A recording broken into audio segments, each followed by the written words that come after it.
As we meet today to consider the Homeland Threat Landscape, we must be mindful that yesterday, the leader of al-Qaeda in Iraq issued a videotaped message indicating his intentions to carry out attacks within the United States.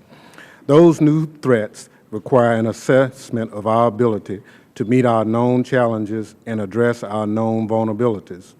According to recent reports, this nation has spent about $360 billion on Homeland Security since September 1, 2001. But despite this amount of spending, we have not filled all the gaps. I think most people would agree that we've made some gains. Aviation security, border security, disaster response, and information sharing activities have been improved. For the most part, these improvements in security have not required us to surrender the constitutional rights and protections that are the cornerstone of this nation's freedom. This nation cannot sacrifice security or freedom in the fate of any threat, foreign or domestic. As we look back at the last 11 years, we've greatly decreased the nation's vulnerability to attack.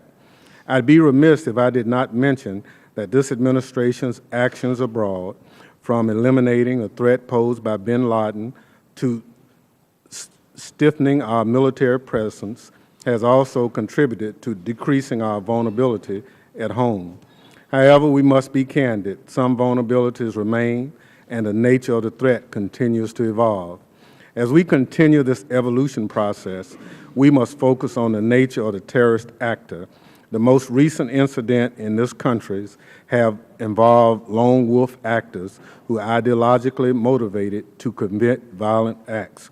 We must accept that we will not be able to find every lone wolf on terror, but we cannot accept that we are powerless to close opportunities and remove the instrumentalities of destruction.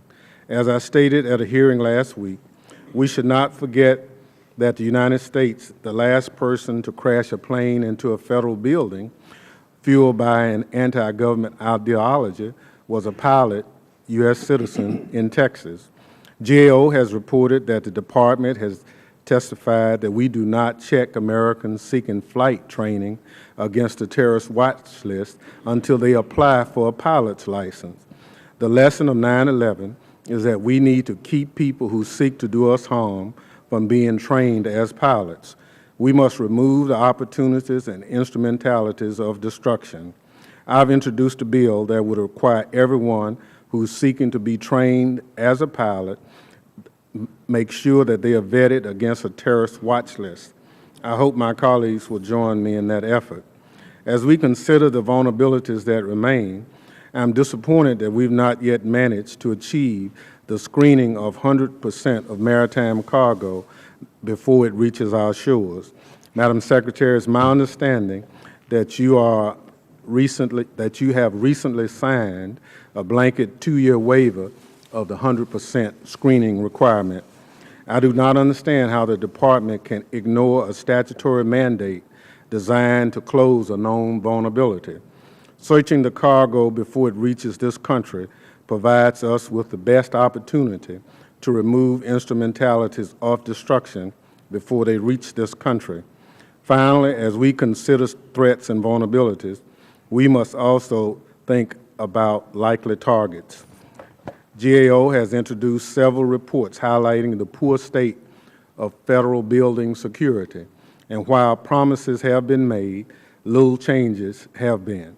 I hope we have not forgotten that a lone wolf terrorist blew up a federal building in Oklahoma several years before the events of September 11th. Timothy McVeigh used this opportunity and created destruction. We do not need to see this happen again before we take action.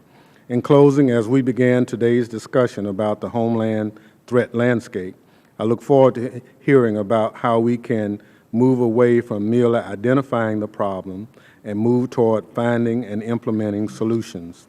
With that, Mr. Chairman, I yield back.